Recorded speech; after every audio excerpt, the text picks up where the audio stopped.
Welcome to the Slop Farm. Enjoy the video. In this video, I will explain how to set up dosing pump full guide. Begin by confirming you have the correct pump model and reading the manual, then mount the pump on a stable surface.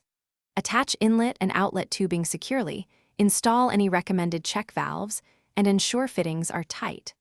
Prime the pump head slowly to remove air, set initial dosing rates low, and test flow before full operation to prevent spills and errors.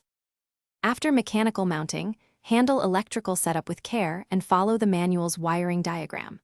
Turn off main power, use the correct wire gauge, and attach live, neutral, and ground wires to their labeled terminals. Double-check terminal screws are tight and secure strain relief on the cord entry. If unsure, hire a licensed electrician.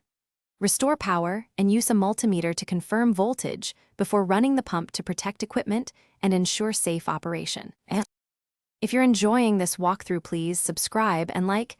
It genuinely helps the channel grow and brings more helpful guides to you. Quick recommendation. I use a set of leak-proof meal prep containers that make cleanup and measuring chemicals easier when prepping solutions.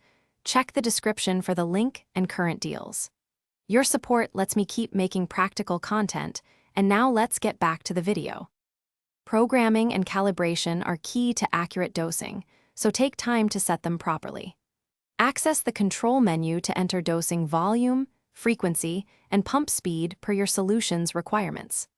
Run a timed dispense test, measure the actual output with a graduated container, and tweak settings until delivered volume matches the target. Save parameters in memory, if available, and label the pump with final settings to simplify future checks and reduce downtime.